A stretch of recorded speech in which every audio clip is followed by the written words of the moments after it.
ሰላም ጤና ይስጥልኝ ውድ የፕሮግራማችን ተከታታዮች እንደምን ቆያችሁ? ይህ በየሳምንቱ ወደ እናንተ የሚቀርበው የሰንበት ትምህርት ክፍለ ጊዜያችን ነው። በዚህ ክፍለ ጊዜ እንደምታስታውሱት የመጽሐፍ ቅዱስ ክፍሎችን እየተመለከትን እየወሰድን እናጠናለን።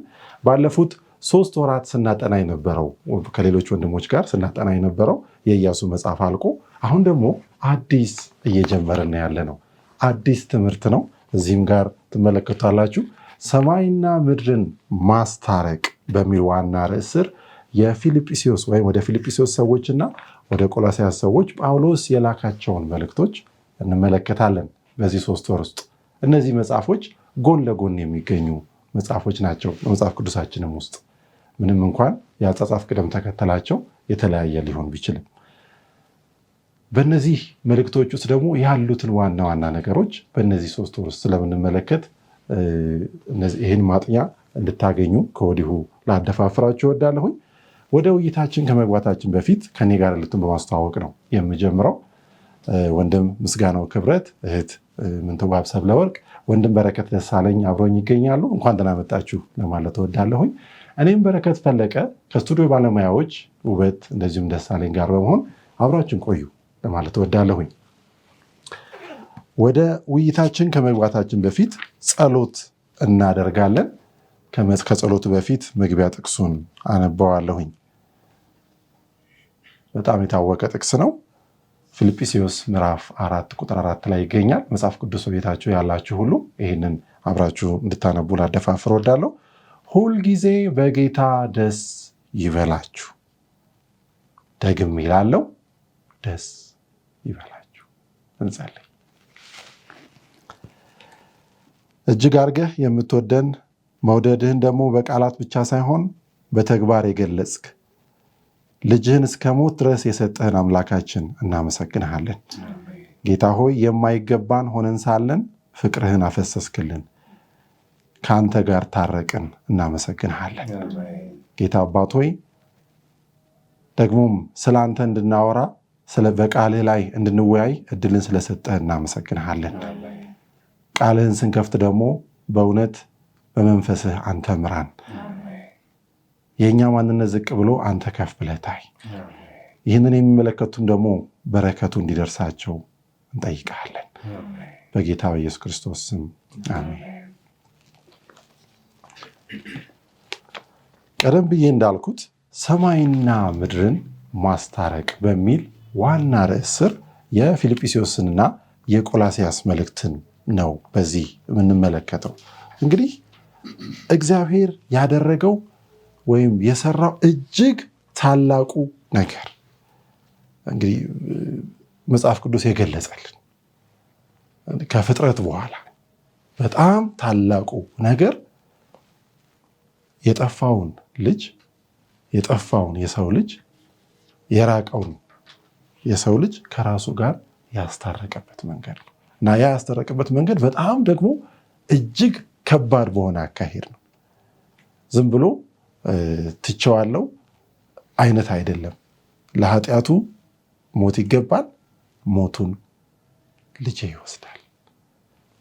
ራሱ ስላሴ እንወሰደው ያንን የኛን ሞት እና ከዛ በኋላ አስታረቀንና ደግሞ ምን አለ? እናንተም ደግሞ ሌሎችን ምን በሉ ጥሩ አለ። እኔም እስከ ዓለም ፍጻሜ ድረስ ከእናንተ ጋር እሆናለሁ አለ። እግዚአብሔር ታላቅ ዕድል ሰጠን። ደግሞ እንደገና ያን ዕድል እንድናካፍል ደግሞ ሁላችንንም ጠራን። ስለዚህ ስለተከፈተልን በር እግዚአብሔርን እናመሰግነዋለን። ደግሞም የሰጠንን ዕድል ደግሞ ለሌሎች ማካፈልን ደግሞ ከጳውሎስ ተምረን እኛም ማካፈል እንድንችል እግዚአብሔር ይርዳን። ጳውሎስ እስር ቤት የገባበትን ሁኔታ በዝርዝር አንዳንድ ቦታዎች ላይ ልናገኝ እንችላለን፣ አንዳንድ ቦታዎች ላይ ደግሞ አናገኝም። ነገር ግን ምን ይላል? ለምሳሌ የኤፌሶን ምዕራፍ ወደ ኤፌሶን ሰዎች በተላከው መልእክት ላይ የክርስቶስ እስረኛ ነኝ ብሎ ኤፌሶን ምዕራፍ 3 ቁጥር 1 ላይ ለምሳሌ የክርስቶስ ኢየሱስ እስር የሆንኩ እኔ ጳውሎስ እያለ ይናገራል። እና እንደው እዚህ ላይ ትንሽ እንበል እስቲ። የጳውሎስ እስረኝነት እንዴት አድርገን እንገልጸዋለን? ምን አይነት እስር ነው? አንዳንዶች የፍቅር እስረኝነት ነው ይላሉ። አይ በፍቅር ከመታሰር ውጭ ሌላ አይደለም። ግን ደግሞ ሌሎች ማስረጃዎችን ደግሞ የምናይበት ሁኔታዎች አሉ። እስቲ እዚህ ላይ ማለት የምንችለውን ነገር ጥቂት ነገር እንበል። እንግዲህ በጣም የጳውሎስን የስርዓቱን በምንመለከትበት ጊዜ ከመጀመሪያው ከጥሪው ነው የሚጀምረው። በደንብ ስናጤ ነው ማለት ነው። በሐዋርያት ሥራ ምዕራፍ 9 ላይ ከቁጥር 5 ላይ 15 ላይ ጌታ ኢየሱስ ለሐናንያ መልአኩን ልኮ ከተገለጠለት በኋላ ፈርቶት ነበር። ይሄ ስንት ሰዎችን ያሳደደና እኔንም ይገለኛል የሚል በውስጡ ፍርሃት ሲያድርበት ምንድን ነበር ያለው?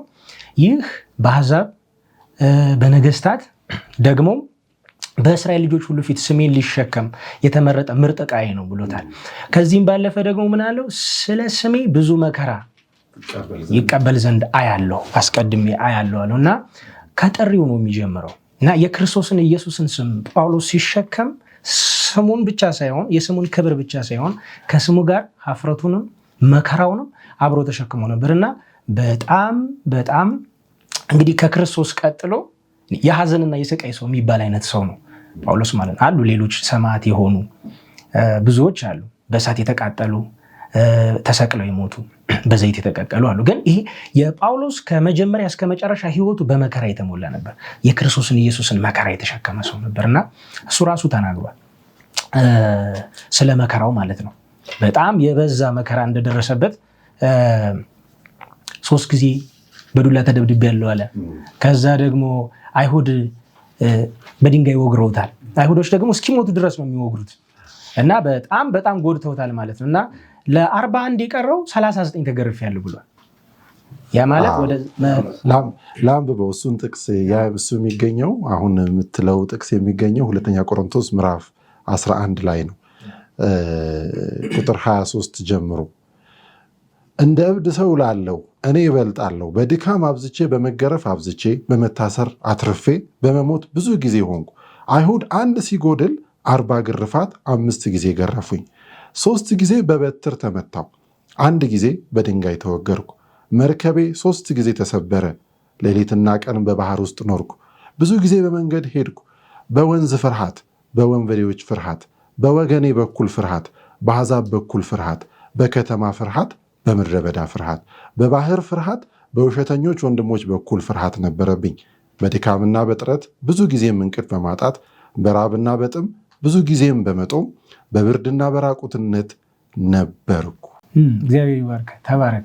እና ይህ ሁሉ መከራ በሰውነቱ ላይ ደርሶበታል እና ዝም ብለን አሁን ብናጤ ነው 3 ጊዜ በዱላ ሲደበደብ ከዛ እስኪሞት ድረስ ሲወገር ከዛ የደረሰበት ይህ ሁሉ መከራ ሰውነቱ ኦልሞስት አልቋል ማለት ነው። ራሱ ተናግሯል። ውጫዊ ሰውነታችን ቢያልቅ ውስጣዊ ሰውነታችን ዕለት ዕለት ይታደሳል ሲል ሰውነቱ እስኪያልቅ ወደ ማለቅ ደርሷል። በጣም እየተቦዳደሰ ነበር ማለት ነው። ብዙ ግራት፣ ዱላው፣ ግርፋቱ ማለት ነው እና ከዚህ የተነሳ ምን አለ? የክርስቶስን ኢየሱስን ማተብ በስጋ የተሸክም ያለዋል ምልክቱ እኔ ሰውነቴ ላይ ወጥቷል ብሏል። ስለ ክርስቶስ ብዙ ስለተሰቃየ ማለት ነው። ከዚህ ውስጥ በስራት የሚለው አሁን እያየን ያለ ነው እና በተደረገ ብዙ ጊዜ ወደ 5 የሚሆኑ ስራት አጋጥሞታል። የመጀመሪያው ያው በፊልጵስዩስ የታሰረው ነው። እዛ ወንጌልን ሰበኩ። ከዛ በዱላ ከደበደቧቸው በኋላ ከግንድ ጋር አጣብቀው ከሲላስ ጋር ማለት ነው ከሲላስ ጋር አሰሯቸው። ከዛ በኋላ ወደ ህይወቱ የመጨረሻ ጊዜ በኢየሩሳሌም ተከሶ ወደ ቂሳሪያ ሄዶ 2 ዓመት ታስሯል። እዛ በቂሳሪያ 2 ዓመት ቆይቷል። ከዛ በኋላ ነው እንደገና ወደ ሮም ደግሞ ሄዶ እንደዚሁ ሮም ከአንድ ወታደር ጋር ተከራይቶ በሚኖርበት ቤት 2 ዓመት ቆይቷል። ከዛ በኋላ እንግዲህ አንዳንድ ያው በመጽሐፍ ቅዱስ በደንብ ግልጥ ነው ባይጻፍም አነጋጋሪ ቢሆንም ከዛ በኋላ እንደገና ተመልሶ ገብቶ የሞተበት ታሪክ እንትን ይላል እና ወደ 5 ሮም ላይ 2 ጊዜ ታስሯል። ከዛ በቂሳሪያ እና ፊልጵስዩስ ላይ ማለት ነው እና በጳውሎስ ላይ ያለው የእግዚአብሔር እቅድ እስሩንም የሚያካትት ነበር ማለት ነው እና ካስተዋለው የሚገርመው ወደ ፊልጵስዩስ እንዲሄዱ መንፈስ ቅዱስ ነው ያዘዛቸው። ወደ ትንሿ እስያ ለመሄድ ሲሉ መንፈስ ቅዱስ ከለከላቸው። እሱ መንፈስ ቅዱስ ወደ ፊልጵስዩስ ወደ መቄዶንያ አንዷ እሷ ነች እና ወደዛ ሲመራቸው እስሩንም ያካትት ነበር። አንዳንዴ ጥያቄ ያስጠይቃል። እግዚአብሔር የፈቀደው መንገድ እሱ ሂዱበት ያለው መንገድ መንፈሱ የመራው መንገድ እንዲህ አይነት እስራት እንዲህ አይነት ድብደባ ከሲላስ ጋር ነበሩ እና እንዲህ አይነት ድብደባ አለ ወይ ብሎ ያስጠይቃል እና በዛም ያው ብዙ ችግር ደርሶበታል ማለት ነውና ከዚህ ከጳውሎስ ሕይወት በደንብ ስናጤ ነው የምንረዳው ነገር አንድ ነገር አለ እና በመጀመሪያ ጳውሎስ በነፍሱ የቆረጠ ነበር።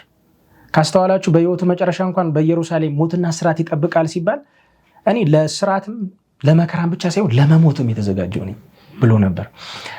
ከጌታዬ ዘንድ የተሰጠኝን ወንጌልን የመስበክ አደራን እስክፈጽም ድረስ ነፍሴን በእኔ እንደማትከብር እንደ ከንቱ ነገር ቆጥራታለሁ።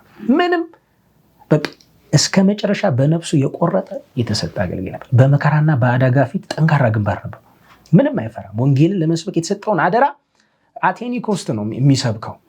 የትኛውንም ዋጋ ያስከፍል በጣም ቆራጥ ነበረና እዚህ ጋር አንድ የምናጤነው ነገር አለና እኔ እፈራለሁ። በዛሬ ጊዜ እኛ ሁኔታችንን ስናየው እግዚአብሔር ከፊት ለፊት እንኳን እንዲቀድሙ አገልጋይ አድርጎ ከፊት ለፊት ያስቀመጣቸው ህዝበ ክርስቲያኑ ነው መላውን ጨምሮ በፊት ለፊታችን የተሳለ አንድ ጣዖት አለ ብዬ አምናለሁ። ያ ጣዖት ምንድነው? ምቾት የሚባል ሁሉም ሰው አገልጋዩም ህዝበ ምዕመናኑ ለምቾት አጎብዳጆች ነን። እንዲህ ባለ አስቸጋሪ ሁኔታ ውስጥ እግዚአብሔርን ለማገልገል ብዙ ትግል አለ ውስጣችን ላይ ይመስለኛል። ዘሩንም ያነቀው በእሾህ መካከል የወደቀው ዘር ያነቀው የዚህ ዓለም ምኞት ይላል፣ ወይም የባለጠግነት ምኞት። ለምቾት ያለን ቦታ ከአንዱ ምቾት ወደ ሌላው ምቾት ለመሄድ ያለን ቦታ በጣም ከፍተኛ ስለሆነ እንዲህ አይነት ዋጋ ለመክፈል የጨከነ የቆረጠ ልብ የለም። እኔ ዝም ብዬ ሳጤ ነው እንደው ካስታወሳችሁ ለምለሚቱ የሀገራችን ወይም ደቡባዊ ክፍል በወንጌል ተዳርሶ ሰሜናዊ በረሃማው ክፍል ለምን ያልተዳረሰ ይመስላል? እንደዚህ የጨከኑ የቆረጡ በራሳቸው የቆረጡ ሰዎች በመጣጣታቸው እና አንደኛ ጳውሎስ ይሄ ነበር። በቃ ለምቾት የማያጎበድድ በነፍሱ የቆረጠ ሰው ነበር። ሌላው ለእግዚአብሔር ጆሮ ሁል ጊዜ የተከፈተ ነበር። እኔ አገልጋይ መሆን በቂ ነው ብዬ አላስብም። ጥሪን ተቀብሎ በእግዚአብሔር ፊት ፈቃደኛ መሆን በቂ ነው ብዬ አላስብም። እና ከዛ በኋላ እንደ እግዚአብሔር ፈቃድ ማገልገል የሚባል ነገር አለ። እግዚአብሔር ሲያስቆመው ለመቆም ዝግጁ ነው። እግዚአብሔር አገልግል ባለበት መንገድ ለማገልገል የተሰናዳ ሰው ነበር እና ከመንፈስ ቅዱስ ምሪት ጋር ነበር የሚሄደው። እግዚአብሔር ይባርክ። ስለዚህ መንፈስ ቅዱስ ይመራው ነበረ። በብዙ አይነት ደግሞ መከራዎች ደግሞ ያልፋል። የአይሁዶች መከራ ውስጥ ይከቱታል። የሮም ሰዎችም እንደዚሁ መከራ ውስጥ ይከቱታል። እውነቱ ሲነገር ሰይጣን ሁልጊዜም ምን ያደርጋል? በተለያየ መልኩ ሊያጠፋው ይሞክራል። ምክንያቱም የእሱ ውሸታምነት፣ ነፍሰ ገዳይነት የሚጋለጠው በወንጌሉ ስለሆነ እና ያንን ደግሞ ለማጥፋት ብዙ አይነት መከራዎችን ያመጣል እና ካመጣቸው መካከል በዚህም በጳውሎስ ላይ እስርን ሲያመጣ እና እስር ቤት ውስጥ እናገኘዋለን። በዚህ ቦታ ላይ እነዚህም መልእክቶች አሁን ቀደም ብለን የጠቀስናቸው ወደ ፊልጵስዩስ ሰዎች የተላከውና ወደ ቆላስይስ ሰዎች የተላኩት መልእክቶች ከእስር ቤት የተላኩ ናቸው የሚለውን ሐሳብ እናገኛለን እና አስገራሚ ነገር ነው። እዚህ ውስጥ ያለው ነገር እስር ቤት ውስጥ ሆኖ ደግሞ እንደዚህ አይነት መልእክትን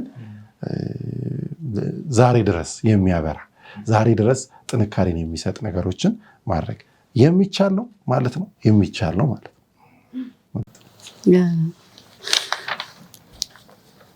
አዎ ይቻላል። የሚቻለው ግን በእኛ ኃይል አይደለም፣ በእግዚአብሔር ሁሉም በሚያስችለኝ በክርስቶስ ሁሉን እችላለሁ ብሏል ራሱ ጳውሎስ ማለት ነው። እና ይሄ የመጽሐፍ ቅዱስ ማጥኛችን ሲጀምር ምን ይላል?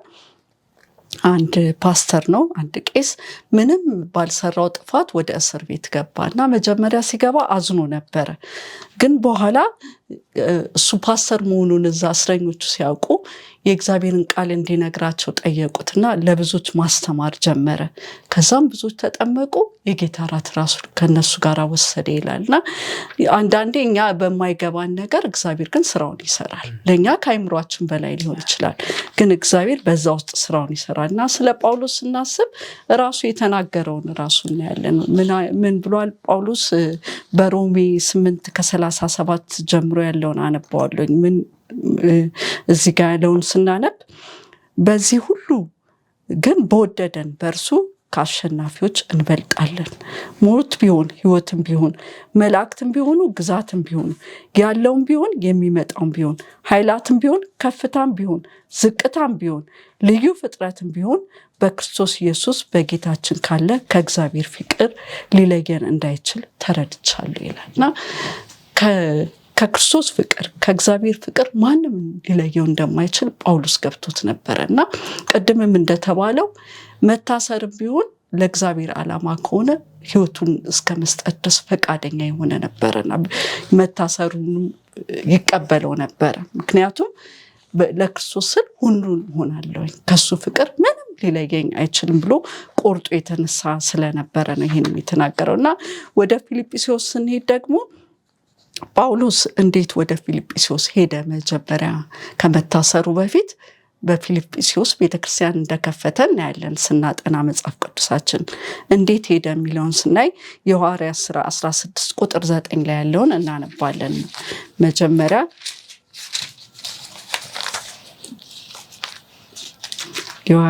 የሐዋርያት ሥራ 16 ቁጥር 9 ላይ ምን ይላል?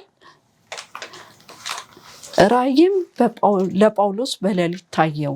አንድ የመቄዶንያ ሰው ወደ መቄዶንያ ተሻገርና እርዳን እያለ ቆሞ ሲለምነው ነበር ይላልና ጳውሎስ እቺ መቄዶንያ ደግሞ ምንድናት ብለን ስናጠና የምናገኘው ምንድነው? የፊልጵስዩስ መቄዶንያ መሀል ያለች ፊልጵስዩስ ናት። ፊልጵስዩስ የመቄዶንያ ዋና ከተማ ሆኖ እናገኘዋልና በዚህ ሰዓት ራእይ ታይቶት ነበር። እንዳውም ሌሎቹን ትንሿ እስያ የምትባለውና ሌሎችን ሀገር ሁሉ ትቶ እዛ ሳይሰብክ ወደ ፊልጵስዩስ ሲሻገር እናያለን። እቺ ፊልጵስዩስ ደግሞ ምን አይነት ከተማንን ብለን ስናጠና የምናገኘው በሮም መንግስት ውስጥ በጣም የተከበሩ ከተሞች አንዷ ነበረች። በጣም የተከበረች ከተማ ናት።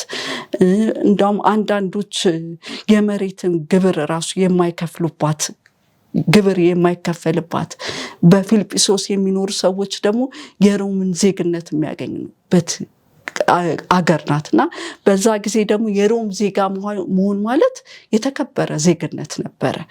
እንደገና ደግሞ ጳውሎስ ይችን ከተማ ወዷታል። ምክንያቱም ለብዙ አገሮች የምታገናኘው ነበረች እና ለወንጌል ስራው ይመች ነበረ። ጥሩ ከተማ ናት። ብዙ ሀገሮች የምታገናኝ ስለነበረች ለወንጌል ስራው ተመችቶት ነበር። በዛ መሃል ጳውሎስ ከሄደ በኋላ ቤተክርስቲያንን ከፍቶ አብሮ የስራ አጋሮቹ እነ ጢሞቴዎስ፣ ሉቃስና ሲላስ ነበሩ። በተለይ ከሉቃስ ጋር ሆኖ በወንዝ ዳር የወንጌልን አገልግሎት ሲሰሩ ወይንም መልእክቱን ሲያስተላልፉ ማንን ያገኛሉ? ሊዲያን ከነቤተሰቧ። ሊዲያ ደግሞ ልቧን ለእግዚአብሔር የሰጠች ሰው ነበረች እና ቀይ ሐርን የምትሸጥ ነጋዴ ነበረች። በዚህ በቀይ ሐር ደግሞ የጳውሎስን አገልግሎት የምትደግፍ ሴት ነበረች።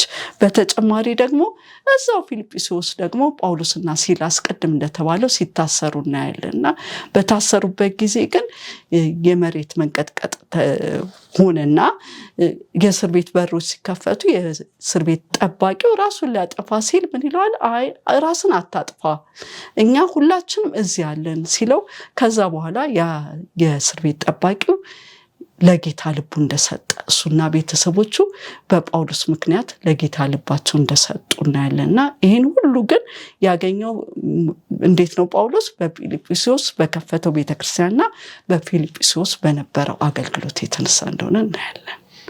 እግዚአብሔር ይባርክሽ።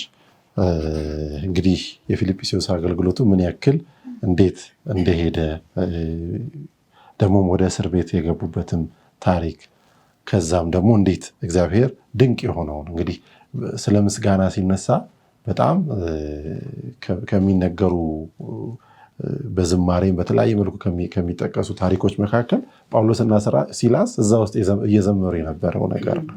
እስር ቤት ሆኖ ያውም ደግሞ ከእንጨት ጋር ተጠርቆ እንደዛ መዘመር እና አስገራሚ ነው። በዜማ ያመሰግኑ ነበር ይላል እና እስረኞቹም ያደምጧቸው ነበር ይላል። ይሄ የሚገኘው እንግዲህ ሐዋርያት ሥራ ምዕራፍ 16 ቁጥር 25 ላይ ነው እና አስደናቂ ነው። እንዴት እዛ ውስጥ ሆኖ ማመስገን፣ እዛ ውስጥ ሆኖ ምስጋናን ማቅረብ የሚገርም መታሰቢያ ጥቅሱ ላይ ፊልጵስዩስ ምዕራፍ 4 ቁጥር 4 ላይ ሁልጊዜ በጌታ ደስ ይበላችሁ የሚለው የኖሩት ነው ማለት ነው።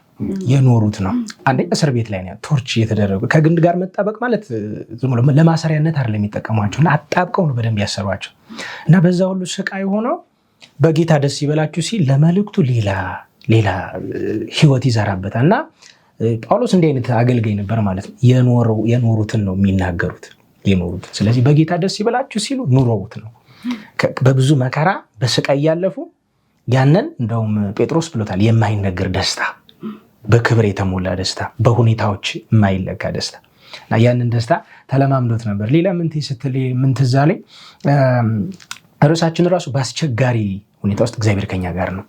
ፊልጵስዩስ እንደደረሱ ሁኔታው ከባድ ነበር ከሚታሰቡ በላይ ማለት ነው። ህዝብ ነው የደበደባቸው፣ በዱላ ተደብድበው ነው ከዛ በኋላ የታሰሩት። አንዳንድ ጊዜ እግዚአብሔርን በምናገለግልበት ሰዓት፣ በምንመሰክርበት፣ በምንሰብክበት ጊዜ ችግሮች ከፊታችን አሉ ማለት የእግዚአብሔር ፍቃድ አይደለም ማለት አይደለም። እኔ በቅርብ ያየሁትም የደረሰብኝም ነገር አለና ምንድነው በቃ ሰዎች ሁኔታው ትክክል ካልሆነ ማለት በተግዳሮት ከተሞላ እንደሚጠበቀው ካልሄደ ማለት እንደምናስበው ካልሆነ የእግዚአብሔር እጅ የለበትም ብሎ ያስባሉ ብዙዎች እና በጣም በአስቸጋሪ ሁኔታ ነበር ወንጌል የተሰበከው እና በአስቸጋሪ ሁኔታ እግዚአብሔር አንዳንዴ እየሰራ ነው አለ ከኛ ጋራ እስካይታየን ድረስ። ፊልጵስዩስ ገብቶ እኮ አንድ ቤተሰብ ነው ያገኘው፣ 2 ቤተሰብ መቶ አለቃውን ጠባቂውን ሲጨምር፣ ግን ኋላ ላይ ቸርች ተተክላለች። በአስቸጋሪ ሁኔታ ውስጥ እንኳን እግዚአብሔር እንዴት ሊሰራ እንደሚችል እዚህ ጋር እናያለን። ያ ማለት ሁሉ ምቹ ሲሆንም እግዚአብሔር ከኛ ጋር ነው ማለትም አይደለም። ስለዚህ በአስቸጋሪ ሁኔታም ሲሆን ደግሞ እግዚአብሔር ከኛ ጋር አይደለም ማለትም አይደለም እና ይሄንን እንረዳለን። በጣም ጥሩ። የጳውሎስ መከራዎች እንግዲህ 3 በሆኑ ነጥቦችን ዋና ብለን እንከፋፍላቸውና ብዙ ጊዜ ይህ ስደቱ፣ መታሰሩ፣ መገረፉ፣ መራቡ፣ መጠማቱንም እንትን እንላለን እና እነዚህን በ3 ፖይንት አድርገን ብናያቸው አንደኛው ምንድነው አካላዊና ተፈጥሯዊ አደጋዎች ብለን እንከፍላፍለውና በወንጌልን ለማድረስ አስቸጋሪ ጉዞዎችን ያደርግ ነበር። በባህር ሲጓዝ መርከብ ተሰብሮበት 1 ቀን ከግማሽ በባህር ላይ እንደነበረ ይገልጸናልና ይህ ተፈጥሯዊ አደጋ ሁሉ እንደደረሰበት፣ በደረቅ በየብስ ጉዞ ሲያደርግ ወንዞች ያስቸግሩት ነበረ። የዘራፊዎች አደጋ ይደርስበት ነበረ። እንደገና በምድረ በዳ ሲሄድ የውሃ ጥም ሁሉ ያስቸግረው ነበርና እነዚህ የተፈጥሮ እና አካላዊ መከራዎች ራሱ እንደደረሱበት ይናገራልና የሰው ሰራሽ ስደት መከራ፣ ሰው ሰራሽ የሆኑ ስደትና መከራ አጋጥሞት ነበረ። እነዚህ ደግሞ ቅድም ብለነዋል፣ ድብደባና እስራት እና እነዚህ ቅድም የተባሉት በአይሁድ 5 ጊዜ 1 ሲጎለው 40 ማለት 39 ጊዜ 5 ወደ 195 ጊዜ ተገርፎ ነበር። ይሄ ሰው ሰራሽ የሆነ አደጋ ነበር እና መወገር በልስጥራ በምትባለው ከተማ ለሞት እስኪቃረብ ድረስ ወግረውት ነበር ይላልና ይሄ ሰው ሰራሽ አደጋ በሱ ህይወት ላይ እንደደረሰና ይሄ ሁከትና ብጥብጥ በሄደባቸው ከተሞች ሁሉ ሁከትና ብጥብጥ ሳይነሳ ቀርቶ አያውቅም እና ይሄኛውን ሰው ሰራሽ አደጋ ብለን እንወስደዋለንና የመጨረሻው ውስጣዊ እና መንፈሳዊ ሸክሞች ነበሩበትና በአካሉ ላይ ከሚደርስበት መከራ ይልቅ ደግሞ ከባድ የሚያደርገው ይሄ ውስጣዊ ነገሩ ነበር። 1 ለቤተ ክርስቲያን ያለው ቅናት፣ ዕለት ዕለት ስለ ቤተ ክርስቲያን እጨነቃለሁ አስባለሁ ይላልና ይሄ 2 ቆሮንቶስ 11:28 ላይ ይህንን ሐሳብ ይናገራል። ሌላው ውስጣዊ ድካም፣ ይሄ መንፈሳዊ ጦርነት በውስጡ በቃ በሄደበት ሁሉ ይሰደብ ነበረ፣ ይወቀስ ነበረ። በቃ ትዕግስት ላለማጣት በጣም ትግል ያደርግ ነበረና ይሄ ውስጣዊ አደጋና መከራ ይደርስበት ነበርና ይህን ሁሉ እንዲበረታ እንዲሸከም ያደረገው ምንድን ነው ሲባል ቅድም ምንቴ ብላለች። ለመጨመር ያክል 2 ቆሮንቶስ ምዕራፍ 5 ቁጥር 14 ላይ የክርስቶስ ፍቅር ግድ ይለናል ይላልና የክርስቶስ ፍቅር በፍቅር ያስገድዳል። ይህን እንዲችል ያደርገዋል እና በሄደበት የወንጌል ጉዞ ሁሉ ድብደባ፣ መከራ፣ ችግር፣ እስራት፣ መወገር ሁሉ ሲደርስበት ጸንቶ እንዲቆም ያደረገው የክርስቶስ ፍቅር ነው፣ ስለገባው ማለት ነው። እና ይህ ፍቅር እኛ እንዲገባን ያስፈልገናል። ሲገባን ምቾታችን ሁሉ አይመቸንም። በቃ የክርስቶስ ፍቅር ለሰዎች ለሰው ፍጥረት ሁሉ እንዲደርስ ራሳችንን መስዋዕት ማድረግ ሁሉ እግዚአብሔር አቅም ይሰጠናል ይላልና ሌላው አቅም የሆነው የመጨረሻ የዘመን ምስክር ይጠብቀው ነበር እና በራእይ ምዕራፍ 14 ቁጥር 13 ላይ ከእንግዲህ ወዲህ በጌታ የሚሞቱ ሙታን ብፁዓን ናቸው ተብሎ ተጽፏል እና እሱም መጨረሻ ላይ ለራሱ የሰጠው ምክር አለ አይደለ? ሩጬን ጨርሻለሁ፣ አክሊል ከፊቴ ይጠብቀኛል ብሏል እና ያን ያበረታውና ያጽናናው ነበረ። በመጨረሻ የሚደግፍ ኃይል አለ። ይህ ደግሞ ኃይል መንፈስ ቅዱስ ነው እና በመከራ ውስጥ አእምሮን የሚያድስ ሰላምን የሚሰጥ መንፈስ ቅዱስ አብሮት እንዳለ ያበረታው ያጸናው ነበር እና ከዛም ደግሞ የክርስቶስ አብሮነት በማቴዎስ 28:20 ላይ እስከ ዓለም ፍጻሜ ከእናንተ ጋር ነኝ ያለው ኢየሱስ ከእሱ ጋር እንደሆነ በሙሉ እምነት በጽናት ቆሞ ነበርና ያን ሁሉ መከራ እንዲታገስ እንዲችል እንደውም በመከራ ውስጥ ሲሆን ለእግዚአብሔር ምስጋና ያቀርብ ነበርና የእስር ቤት ጊዜውን ለእግዚአብሔር ምስጋና በማቅረብ ወንጌልን በጽሁፍ በማሰራጨት ተጠቅሞበት ነበር እንጂ መከራውን አላማረረበትም። መከራውን እንደ ስቃይ እንደ ችግር አልቆጠረውም ነበር። እግዚአብሔር ይባርክ። በጣም አስገራሚ ነው። እንግዲህ ከክርስቶስ ጋር ያለው የፍቅር ግንኙነት እስከ ሞት ድረስ ይሄን ሁሉ መከራ ምንም እንደ ከንቱ ነገር እና በዚህ ማለት ታበይ የሚላል ቅድም ባነበብናቸው ጥቅሶችም ሌሎችም ቦታዎች ላይ ጳውሎስ ይሄ በዚህ ትምክህት የለኝም የሚል አይነት ነገር ነውና በቃ የክርስቶስ መስቀል ብቻ ነው ትምክህቱ። በቃ የሱ አንደኛ በውስጡ የነገሰው ደግሞ ሌሎች ሰዎች ሁሉ እንዲያውቁለት የሚፈልገው ነገር በቃ እስከ ሞት ድረስ ይሄ ሰዎች እንዲደርሳቸው ይፈልግ ነበርና እንዳላችሁት ደግሞ መንፈስ ቅዱስ ደግሞ ከሱ ጋር ነበር። እስከ ዓለም ፍጻሜ ድረስ እኔ ከእናንተ ጋር ነኝ ያለው ጌታ ዛሬም ከኛ ጋር ይሆናል እና ለሱም የሆነው ለእኛም ደግሞ ዛሬም ከጎናችን ያለ ደግሞም ከጋበዝ ነው የሚያስችል አምላክ ነው። እንደዚህ አይነት መከራዎችን ማለፍ ይቻላል ወይ? አዎ በጌታ ይቻላል። እንደዚህ አይነት እስከ ሞት ድረስ ለክርስቶስ ታማኝ መሆን ይቻላል ዛሬም? አዎ ይቻላል። የተጠራ ነውም ለዛ ነው። የዚህም የምድር መከራ እንደ ትልቅ ነገር እንዳንቆጥር ነው። ምክንያቱም ከፍ ያለ ነገር ስላለ ዘላለማዊው ነገር ስላለ ደግሞ ኢየሱስን ማግኘት ስለምንፈልግ በዛ ታላቅ እና እንደዚህ በአገልግሎት መበርታት እንድንችል እግዚአብሔር ይርዳል። ከአፍታ ቆይታ በኋላ ስንመለስ በሌሎቹ ሀሳቦች እንመለሳለን። አብራችን ቆዩ።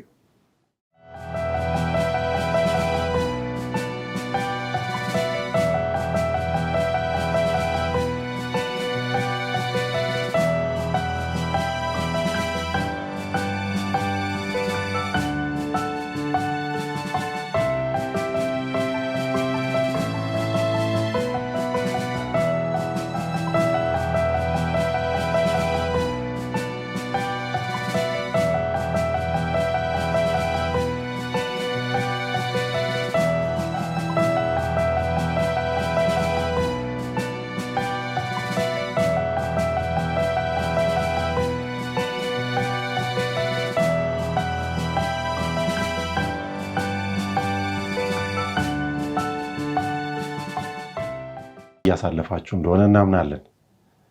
የመጀመሪያውን ክፍል በፊልጵስዩስ እና በቆላሲያስ መጽሐፍ ላይ ያለውን ጥናታችንን ዛሬ ጀምረን በአስቸጋሪ ጊዜያት እግዚአብሔር ከኛ ጋር ይሆናል በሚል ዋና ርዕስ እያጠናን ነው ያለ ነው።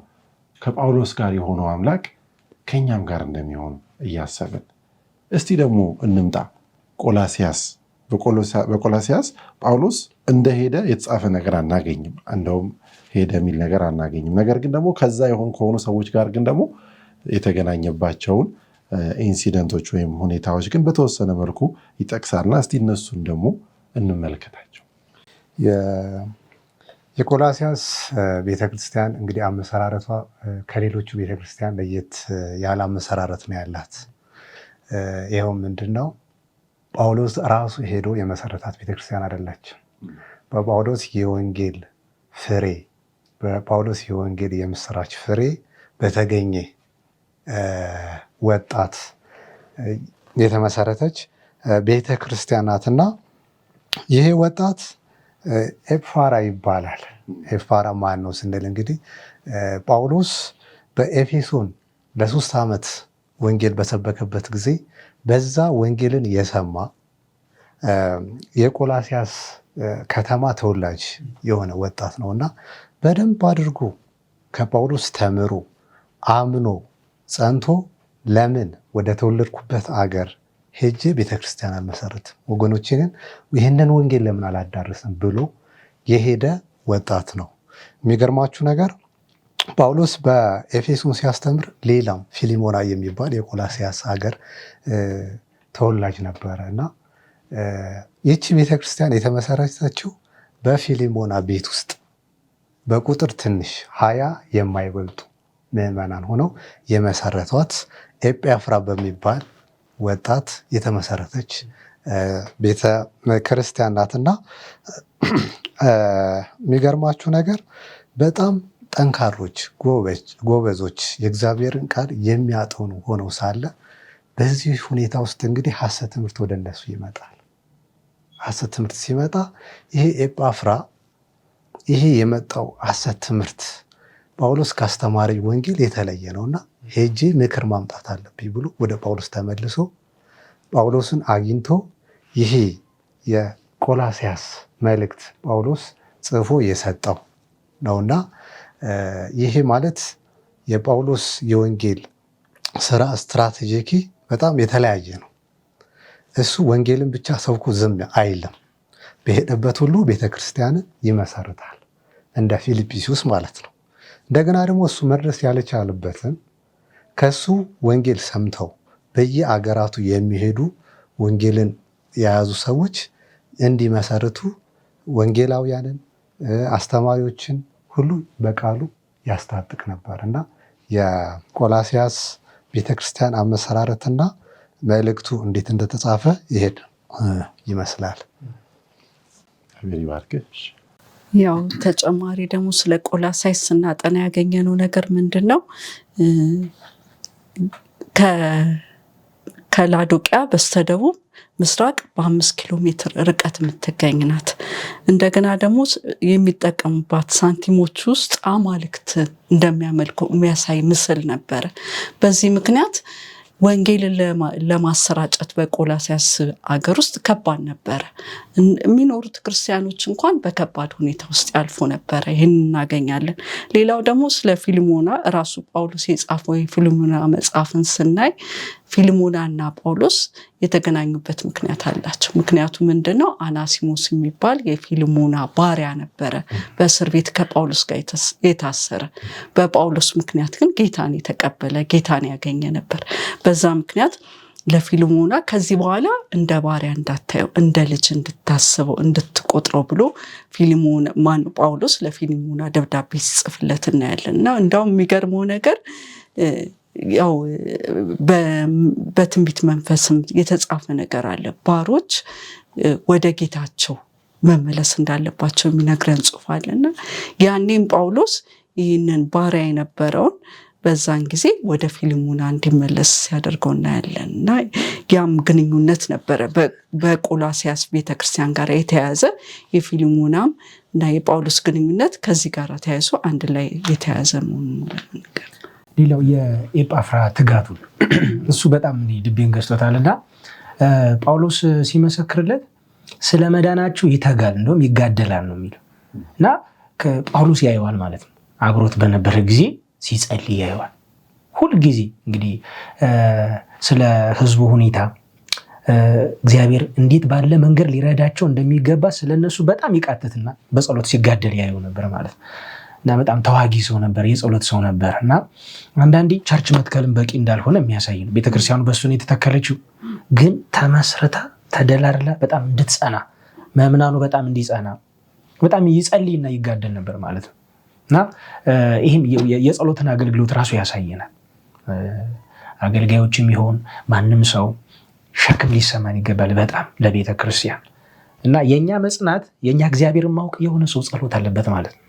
እኛ ከእግዚአብሔር ጋር መጣበቅ የእኛ መንፈሳዊ ነገር መገለጥ የሆነ ሰው ጸሎት አለበት፣ የሆነ ሰው መቃተት አለበት። እና ኤጳፍራ በጣም ትጉ ሰው ነው፣ ሸክም ያለው እግዚአብሔር በቃ ሸክም ያሸከመው ሰው ለቤተ ክርስቲያን የሚጋደል በጸሎት አይነት ሰው ነበር። እግዚአብሔርን ስለ ኤጳፍራም ስለ ፊልሞናም ስለ አናሲሞስም በዛ ስለተገኙት እናመሰግነዋለን። ከዛም በላይ ደግሞ ጳውሎስ ደግሞ እነሱን ስለመራበት ሁኔታ እንግዲህ ወደ ዛሬው ትምህርታችን ወደ መጨረሻው ጥያቄ ስመጣ ሁለቱንም መልእክቶች ሲጀምር የጀመረባቸውን ነገሮች ጥቂት እንመልከትና ከዛ በኋላ ደግሞ በዚህ በጳውሎስ መልእክት ውስጥ ወይም በጳውሎስ የወንጌል አሰራር ውስጥ ያለ ዋና ዋና አካሄዶች ምንድን ናቸው የሚሉትን ነገሮች እስቲ እንመልከት። መጀመሪያ እነዚህን ሰላምታዎቹን ቀደም ብለን እንመልከታቸውና ከሰላምታዎቹ በኋላ ወደዛኛው ሀሳብ እንመለከታለን። የፊልጵስዩስን እኔ አነባለሁኝ፣ የቆላስይሱን ወንድሜ ምስጋናው ያደርግልናል። ከቁጥር 1 እስከ 1 እና 2 ያለውን የፊልጵስዩስ ምዕራፍ 1 ከቁጥር 1 እስከ 3 እንደዚህ ይላል። ፊልጵስዩስ የሐዋርያው ጳውሎስ መልእክት ወደ ፊልጵስዩስ ሰዎች ምዕራፍ 1 ከቁጥር 1 ጀምሮ።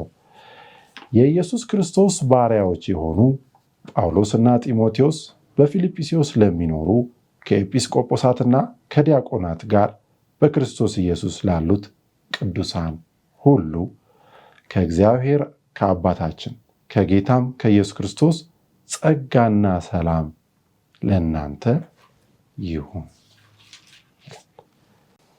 ቆላስይስ ምዕራፍ 1 እና 2 በእግዚአብሔር ፈቃድ የክርስቶስ ኢየሱስ ሐዋርያ የሆነው ከጳውሎስና ከወንድማችን ከጢሞቴዎስ በቆላስይስ ለሚኖሩ በክርስቶስ ለሆኑ ቅዱሳንና ታማኝ ወንድሞች ከእግዚአብሔር ከአባታችን ጸጋና ሰላም ለእናንተ ይሁን።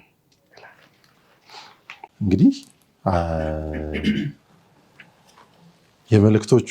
በዚህ መልእክቶቹ መግቢያ ውስጥ አንዳንድ ነገሮች አሉ የጋራ የሚያደርጋቸው ነገሮች። አንደኛ ጢሞቴዎስና ጳውሎስ አብረው መጠቀሳቸው ነው። ሁለተኛ ደግሞ እነሱን የጠራበት መንገድ፣ በሁለቱም ቦታ ያሉትን ሰዎች ምን አይነት ሰው ብሎ ይጠራቸዋል? ቅዱሳን። እስቲ እሱን ነገር እንዴት እንረዳዋለን? ቅዱሳን የሚለውን ሀሳብ ትንሽ እንመልከተው። ይህ የሚያሳየው ያው በክርስቶስ የሆናቸው የሚለው ያመኑትን ነው። ስለዚህ ደብዳቤ የተጻፈው ለቤተ ክርስቲያን ነው፣ ላመኑ ሰዎች ነው። ምንድነው ይሄ ቅዱሳን የሚለው ከባህሪ ቅድስና ጋር የሚገናኝ አይደለም። በክርስቶስ ኢየሱስ ከመለየት እና ከመመረጥ ጋር እና ለክርስቶስ የሮሜን ሰዎች ለምሳሌ የክርስቶስ ልትሆኑ ለተጠራችሁ ቅዱሳን ልትሆኑ ለተጠራችሁ፣ ስለዚህ ከዓለም ስርዓት አምልጠው ከጨለማ ወደሚደነቅ ብርሃን መጥተው ተለይተው ለእግዚአብሔር መሆናቸው በክርስቶስ ኢየሱስ ማመናቸውን ነው የሚያሳየው ይሄ ቅዱሳን የሚለው ማለት ነው። ሌላው ደግሞ ይሄ ጢሞቴዎስና የኤጳፍራን ስናይ በጣም በጣም መልእክት ነው ያለው እና ጳውሎስ በጣም ይለፋል፣ ይደክማል፣ ውጭ ላይ በጣም ይሰራል፣ ደግሞ በስውር ያሰለጥናል፣ በጓዳ በጣም ያስታጥቃል። እና እነዚህ ሰዎች ወጥተው ብዙ ስለሚይዙለት ማለት ነው ከተማ ስለሚይዙለት መጀመሪያ እነሱ በደንብ ያሰለጥን ነበር። ኤጳፍራንም ካጠገቡ አድርጎ ጢሞቴዎስም ከሱ ጋር ነበረ። እንደው ለጢሞቴዎስ ራሱ ሌላ መልእክት ሰጥቶት ነበረ። አንተ በክርስቶስ ኢየሱስ ባለው ጸጋ በርታ፣ ከኔ የተማርከውን ብዙዎች የመሰከሩለትን ከዛ ለሌሎች ለታመኑ ሰዎች ደግሞ አደራ ሰጥ ብሎት ነበርና የጳውሎስ አንዱ ወንጌልን የመስበኪያ መንገዱ ማሰልጠንም ጭምር ነበር። እግዚአብሔር ይባርክ። እዚህ ጋር ቅዱሳን ብሎ ሲለያቸው በድሮ ጊዜ በእስራኤል ጊዜ የእስራኤል ልጆች ለእግዚአብሔር የተለየ ሕዝብ ነበሩ እና የሚለዩበት መንገድ በምን ነበረ? በግርዛት ነበረ። ወንዶች የግርዛትን ስርዓት በማድረግ የእግዚአብሔር ሕዝብ መሆናቸው መለያ ነበረ። አሁን ደግሞ በዚህ ዘመን ምንድነው የሚለየን? ጥምቀት ነው። በጥምቀት የክርስቶስ ነኝ ብለን በእግዚአብሔርም በሰውም ፊት እናውጃለን። ያኔ የተለየ እንሆናለን። ይሄ የመለየታችንን ቅድስናንም ደህንነት የምናገኘው በክርስቶስ ነው። ቅድስናም በክርስቶስ ነው። ግን ውሳኔያችን ያሳያል። ለእግዚአብሔር የተለየው ነኝ ብዬ ራሴን በጥምቀት ከጌታ ሕዝብ ጋር ስቀላቀል ውሳኔን ያሳያል። ምርጫዬን ለክርስቶስ መሆኔን ያሳያል። ያንን ያሳየናል። ሌላው ደግሞ አሁን ወንድሜ በረከትም እየተናገረ ነበረ። የጳውሎስ ዘዴ 4 ዘዴዎች እናያለን ስናጠና። መጀመሪያ ምንድን ነው የሚያደርገው? ቅድም በፊልጵስዩስ ቤተክርስቲያን እንዳደረገው በጣም ወሳኝ ከተማ ነበረች። ያቺ ከተማ ብዙ አገራትን የሚያገናኝ ከተማ ነበረች። ስለዚህ ለአገልግሎቱ የሚመቸውን ቦታ ወይንም ወንጌል ለማሰራጨት ምቹ የሆነን ከተማ ይመርጣል። ሁለተኛ ደግሞ ምንድን ነው የሚያደርገው? እዛ ውስጥ በቤተክርስቲያን ውስጥ ያሉትን ወጣቶችን ያሰለጥናል። ሲያሰለጥን ደግሞ ቤተክርስቲያን ውስጥ ብቻ አይደለም፣ በአገልግሎቱም በተልኮም አብሯቸው እየሄደ ልክ ቅድም ፊልጵስዩስ ለመሄድ ጢሞቴዎስና ሉቃስን ይዞ ሄዶ ነበርና ይዟቸው በመሄድ እዛው ከአገልግሎቱ ጋር እነሱንም ያሰለጥናቸዋል። ምክንያቱም የሚደርስበትንም ስደት ችግርም አብረው እየተካፈሉ ይሰለጥኑ ነበር እነዚህ ወጣቶች። ሶስተኛው ደግሞ ልክ ክርስቶስ እንዳለ መጀመሪያ በኢየሩሳሌም ጀምሮ ከዛ በይሁዳ ከዛ በሰማሪያ እንዳለ መጀመሪያ በቤተሰብ ውስጥ ከዛ ደግሞ ከአይሁድ ሰዎች ይጀምራል። በዚህ ዘመን ስናመጣው ደግሞ መጀመሪያ በቤተሰባችን ከዛ በጎረቤት ከዛ ከተማውን አገሩን ሁሉ ልንደርስ እንችላለን።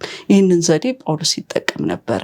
አሁን ደግሞ እንደምናየው በእስር ቤት ሆኖ እንኳን የማያገኛቸውን የፊልጵስዩስንም ፊሊሞናንም ጢሞቴዎስንም የጻፈው በእስር ቤት ሆኖ ነው።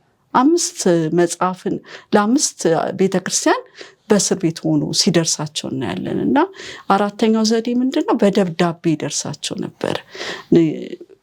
በአካል እንኳን ባይገኝ ከነሱ ጋራ ግን ደብዳቤን በመላክ እነሱን ያበረታታ ያጽናና ቤተክርስቲያኑን ያሳድግ ነበር። ይሄን እናያለን ከጳውሎስ። እግዚአብሔር ይመስገን። እግዚአብሔር ይባርክሽ። እንግዲህ በጣም ዝም ብሎ አንዴ ፕላንት አድርጎ የሚሸሽ አይነት ወይም በቃ ሌላ ቦታ ቢዚ ብቻ የሚሆን አይደለም። አዎ ቢዚ ነው። ቢዚ የሚሆነው በወንጌል ስራ ነው። ግን እነዛን ምን አያደርጋቸውም? አይረሳቸውም። እንደ ዛሬ ሆኖ ቢሆን ምናልባት ጳውሎስ ስልክ እንደምንም ብሎ የጳፍራን ስልክ አፈላልጎም ቢሆን ምን ያደርጋል? ይደውላል ማለት ነው። ይሄ ደግሞ መልእክት መጻፉ ደግሞ ለእኛ ሁሉ ዛሬ ድረስ የወንጌል አሰራርን አካሄድን እንዴት መሆን እንዳለበት የቤተክርስቲያን ነገር ሁሉ እያደረገ ክትትል ማድረግ እንዳለብን ፕላንት አደረገ፣ ቦታ መረጠ፣ አሰለጠነ። እዛ ያሉትን ሰዎች እዚህ ጋር እንደውም ቅድም የጠቀሳቸው ነገሮች አሉ። ዲያቆናት ፊልጵስዩስ ላይ አሁን ዲያቆናት እንዳሉ ይናገራል። ኤጲስቆጶሳት እንዳሉ ይናገራል። እነዚህ በጣም የመሪነት ቦታዎች ናቸው ቤተክርስቲያን ውስጥ ያሉ። በሽምግልና ከፍ ባለም ደረጃ ያሉ ሰዎችን ያሰለጠናቸውን ሰዎች እየጠቀሰ አብሮ ለነሱም እንደጻፈው ነው የምንመለከተውና የማሰልጠን ነገር እናም ደግሞ በደንብ አድርጎ ከተከለ በኋላ ደግሞ ኃላፊነት ሰጥቶ ያንን የመከታተልን ነገር በጳውሎስ ውስጥ እንመለከታለን። ዛሬም እኛ ልናደርገው የሚገባን ሆኖ የምትጨምሩት ሀሳብ? የጳውሎስ የወንጌል ስራ ስኬታማ ያደረገው ራሱን ማዕከል ባለማድረጉ ነው። ራሱን ማዕከል አላደረገም እና ደቀ መዛሙርትን ያበቃ ነበር፣ ያሰለጥን ነበረ እና ምንድነው ቡድን በመፍጠር የራሱ የሆነ ቡድን ራሱ ነበረው። በጉዞ ላይ አብሮት እንዲሄዱ የሚያደርጉት ቅድም እንትን ብላለች። እነ ባርናባስ አብሮት ይደሩ ነበር። እነ ሲላስ፣ እነ ጢሞቴዎስ፣ ማርቆስ ሁሉ አብሮት ይሄዱ ነበር እና ቡድን ያዘጋጅ ነበረ። ሌላው ምንድነው ይሄ ተከታታይነት፣ ይሄ ሀሳብ ተገልጿል ማለት በእሱ የተመሰረተች ቤተክርስቲያን ወይ ደግሞ በእሱ ወንጌል ስራ በተቀበሉ ሌሎች በተመሰረቱ ቤተክርስቲያናት ዝም ብሎ አይቀመጥም ነበረ። እነዚህን የክርስቶስ አገልጋዮችን ወንድሞች እያለ ያብረታቸው ነበረ። በቃ እንደ ወንድም። በተለይ ቅድም አናሲሞስን በእስር ቤት ያገኘሁት ልጄ ነው፣ በእስር ቤት የወለድኩት ልጄ ነው ብሎ ቅርበቱን ያለውን ፍቅሩን ትህትናውን ሁሉ እየገለጸ ለቤተ ክርስቲያን ምዕመናን ብቻ አይደለም ደብዳቤውን የሚጽፈው ለአመራሮቹ ለመሪዎቹ ሁሉ ይጽፍ ነበርና በጽሁፍም ብቻ አይደለም እያንዳንዱን በጸሎት ያስባቸው ነበር። ስለነሱ እግዚአብሔርን ያመሰግን ነበር እና ይሄ ተከታታይነት ያለው ክትትል ውጤታማ አድርጎታል። እና ዛሬ ለእኛ ይሄ ምን ትምህርት ይሆነናል ብለን ስናስብ ስኬታማ ወንጌል ስርጭት ዝም ብሎ ቃሉን ብቻ መናገር አይደለም። ቃሉን መናገር አስፈላጊ ሆኖ ሳለ ተጨማሪ ነገሮች አብሮት የሚመጡ ነገሮች አሉና አንደኛ ምንድነው? መጸለይ። መንፈስ ቅዱስ ምሪት እንዲሰጠን መጸለይ አለብን። ስለዚህ ምሪት እንዲሰጠን ሁሌ የመንፈስ ቅዱስን ድምፅ መስማት ያስፈልገናል። ሌላው ምንድነው? ቃሉን ማጥናት። እንደ ግል እንደ ህብረት ቃሉን ማጥናት ያስፈልገናል። ቃሉን በምናጠናበት ጊዜ እውቀት ይሆነናል።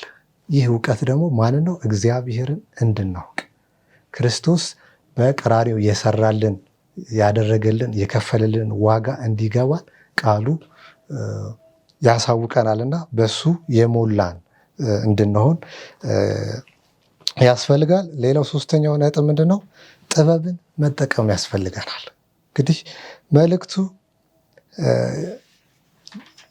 የሚዳረስበት ብዙ አይነት መንገድ አለ።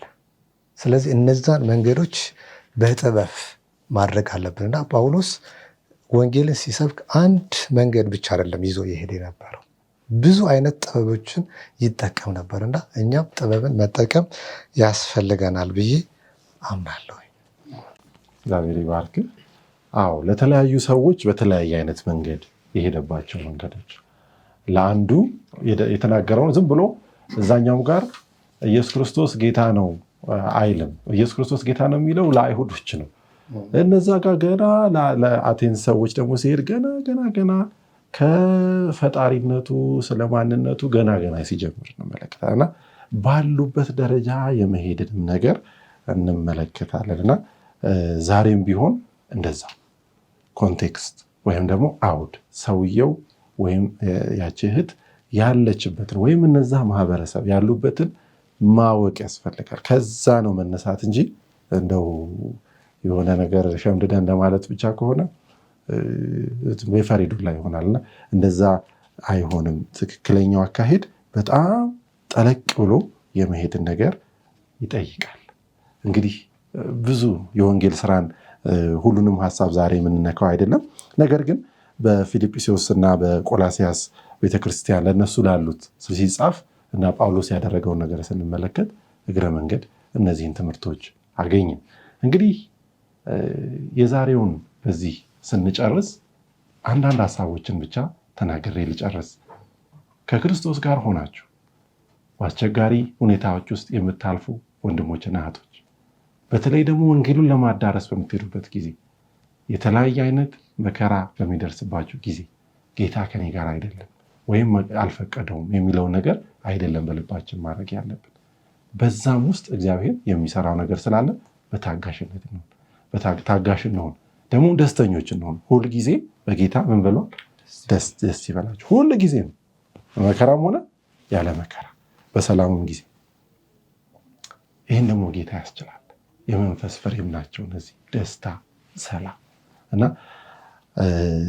እሱን እንድንጋብዘው ላደፋፍራቸው እወዳለሁ። ከጳውሎስ ደግሞ ለጌታ ቤት ቅናት፣ ለክርስቶስ ወንጌል ቅናት እንዲኖረን እስከ ሞት ድረስ ታማኝ ለመሆን ደግሞ ለወንድሞችም ደግሞ ፍቅርን እንድናሳይ ማበርታትን እንድናደርግ በቃ ግድ የሚለን እንድንሆን ይጠራናል። በተለያየ መልኩ ጳውሎስ ሰርቷል። በተለያየ መልኩ ለተለያዩ አይነት ሰዎች እኛም እንድንሰራ ተጠርተናል። ይህን ደግሞ ጌታ ኃይል ይሰጠናል በመንፈሱ አማካኝነት። ብቻችሁን ሩጡ አላለን፣ ጌታ ኃይል ይሰጠናል። ስለዚህ ወንድሞች እህቶች፣ ይህን የምትመለከቱ ሁሉ በዚህ እግዚአብሔር ባለን በሰጠን ኃላፊነት ትልቅ የበረከት ኃላፊነት እንድንሳተፍ አቁመንም ከሆነ እንደገና እንድንጀምር እግዚአብሔር ይርዳል። በጸሎት እንጨርሳለን። እህታችን ምንትዋብ ጸሎት ታደርግልናለች። እንጸልያለን። አፍቃሪና ኃያል የዘላለም አባት ሆይ እናመሰግንሃለን ስለ ቃልህ፣ በቃል ውስጥ ደግሞ ስላሉት ስለ ሃይማኖት ጀግኖች አባት ሆይ ፍቅር ገብቷቸው እስከ ሞት፣ እስከ እስራት፣ እስከ መቁሰል፣ መገረፍ ሁሉንም መስዋዕትነት መክፈል ስለቻሉት አንተ ስለጠራሃቸው ወገኖች ሁሉ እጅግ አድርገን እናመሰግንሃለን። ይህ ደግሞ በሕይወታችን ለእኛም ለውጥ የሚያመጣ እንዲሆን እለምንሃለሁኝ። የጳውሎስ ጌታዊ መትጋት፣ የጳውሎስ መስዋዕትነት ብዙዎችን እንዳጸና እኛንም እንዲያጸናን እለምንሃለሁ አባት ሆይ። ሞት በፊታችን ቢመጣ፣ ስደት፣ ህመም፣ ማናቸውም ነገር ካንተ ፍቅር እንዳይለየን እለምንሃለን። ፍቅርህ በጥልቀት እንዲገባን እንድናስተውለው ህይወታችን እስከ መስጠት ድረስ እንዲያሳድገን እለምንሃለን። ይህንን አገልግሎት ደግሞ በተለየ መንገድ እንድትባርክ እለምንሃለሁኝ። ለሚሰሙት ሁሉ በረከትና መጽናናት እንዲሆን እለምንሃለሁኝ። ያንተን ፍቅር የሚገነዘቡበት በቀራንዮ የተሰቀልከውን አንተን ክርስቶስን ማየት የሚችሉበት እንዲሆን እለምንሃለሁኝ። ስለሰማና ስላደረክልን ነገር ሁሉ እናመሰግንሃለን። በጌታ በኢየሱስ ስም ጠየቅን፣ አሜን። ሳምንት በሌላ ርዕስ በዚሁ ክፍል ተከታይ እስከምንገናኝ መልካም ጊዜ፣ ደህና ሁኑ፣ ተባረኩ።